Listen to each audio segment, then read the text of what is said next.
Hey, what's up, ladies and gents? Welcome back to another episode of Cam Talks Rugby. We're going to be chatting a little bit more about the Currie Cup, what actually happened on the weekend.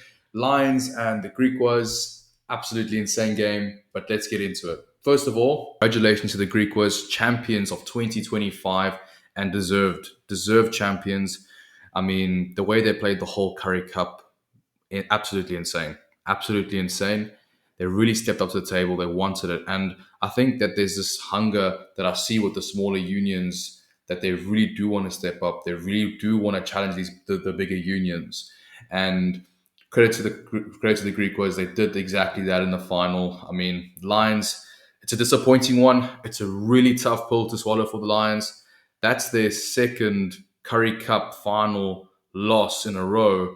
Last year it was against the Sharks at home. Hendrickse slotted the kick right at the end to win it for them, to win it for the Sharks in the Currie Cup. And this year as well, Griquas stepped up. George Whitehead slotted a penalty, 81st minute, hits it over, and that's them, 27-25, Currie Cup champions for 2025. So credit to the Griquas, they really did step up and show what they're truly made of. And so did all the smaller unions throughout this Currie Cup. And I think that the smaller unions are getting a disservice, in all honesty. And I think rugby, or SA Rugby especially, should reconsider some sort of strategy and pathway for these smaller unions. They've proven that they can compete with the top dogs. They've proven that they can beat the URC teams. And let's don't forget that at times this year, when Boland, Griquas, Cheetahs, and Pumas brought in some upsets over these bigger unions, these unions had their URC teams. They had really good players at their disposal. A lot of those young boys we saw playing for the Sharks, playing for the Bulls, Lions, Stormers, those guys we're going to see next week in the URC. They're going to keep playing for these URC teams. And they're probably going to get a lot of opportunities this year because of the long season of the URC. So that begs to ask my question, where should our smaller unions, because they've proven that they can do it, get an opportunity to play against a European Challenge Cup side or have some sort of championship of their own where they can actually get to the European Challenge Cup? Do we use the Currie Cup as that potential spring for a Griquas, for a Boland, Pumas, Cheetahs, and the likes? So I think that this Currie Cup was a fantastic tester for our smaller unions to see exactly where they are. And credit to the sides such as like Boland, for example, right? I mean, they just newly promoted, and what do? Excuse me, they go to a semi final. They go to a semi final and they play a semi final. Yes, okay, the semi final didn't go great, but the thing is, their season did. And so did the Cheetahs. The Cheetahs didn't have a bad season. Yes, they could have done a lot more, but they didn't have a shitty season. They had a really good season this year. Okay. And so did the Pumas, for example. They weren't looking too bad. So I do think that there's some sort of strategy that needs to come in and allow these smaller unions to compete for something, even if it is Challenge Cup rugby, you know, because you've got the Champions Cup where our UFC teams play in. Then we've got the Challenge Cup where maybe the Lions, which is still in the UFC play, and the Cheetahs. But should we just give that position up to the Cheetahs? Or should we give it on merit? Should we allow the Griquas to take their spot because they're the new Currie Cup champions? And I think that's a really important question that people need to start raising awareness and pushing towards, because SA Rugby, you can't make that mistake. Let's get the Cheetahs playing in the European Challenge Cup.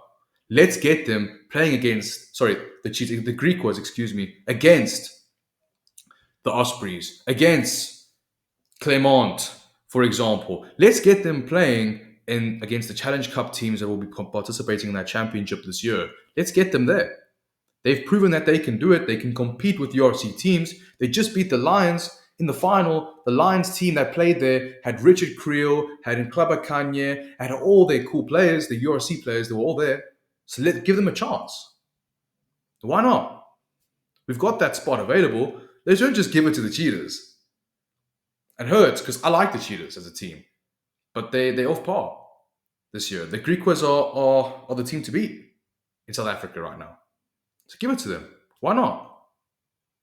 So, look, some interesting points to make and take out of this year's Currie Cup. Some controversial points, some points that we really think that can make a difference and should be made because of all our young South African players that are coming through the ranks. The amount of schoolboys that leave high school every year, the amount of guys that leave Varsity Cup every year. This will allow us to push them into those competitive streams, and even maybe push some of them overseas. And it just allows a larger player pool, which we really have, but to keep it healthy. Because the reality is, we are the Brazil of rugby, and I think if we have more of these unions, and if we add another professional union like the Griquas, but playing year in year out, maybe in like a Challenge Cup, it allows these smaller unions something to fight over, and gets them more competitive too, and raises their overall level, as we've seen this year in the Currie Cup. But yeah, guys, in terms of the URC fixtures for next week, we've got the first round of the United Rugby Championship, starting off on Friday, the 26th of September, with Stormers opening the championship up against Leinster. That's going to be in Cape Town. It's going to be one heck of a game. Obviously, the Stormers won't have their Springboks. I don't know if Leinster will be bringing a second string team to Cape Town. I don't think so, because they probably do want to start this championship a lot better than they started actually last year.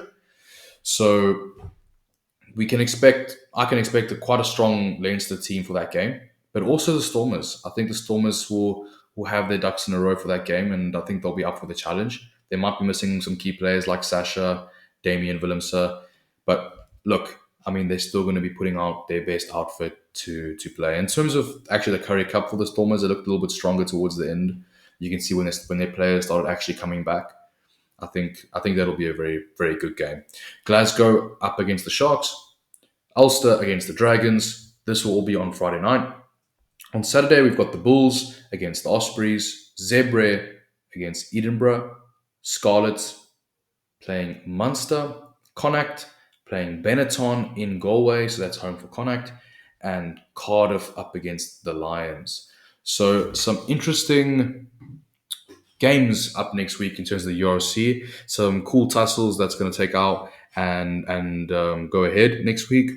It's been a cool start to the URC. I'm very excited actually. I'm very excited for the URC. I've actually missed it. I love that competition. I think it's a really, really cool competition. It's starting to heat up now. I mean, we've got four different winners. So four different champions. So and Leinster's won their first cup. So now it's really all to play for, and it's interesting to see. I mean, in terms of maybe four, like just off the top of my head, teams that I do see having a strong URC this year. With maybe five, obviously Glasgow, Leinster, Bulls, Sharks, and I actually see the Stormers having a good year this year. I really do see the Stormers having a good season. So I think those five teams are really going to be teams to watch for this year. But look, it'll be interesting to see how things go. Let's play it round by round and see what actually happens. But awesome, guys. Nice catching up, chatting a little bit more about the URC, some of my hot takes personally, and what I actually think about the whole South African rugby situation, because we could be utilizing our smaller teams a lot better. And I think that needs to be looked at by SA Rugby and given it some thought. Awesome, guys. God bless you. It was a pleasure chatting. Have a fantastic week, and cheers for now.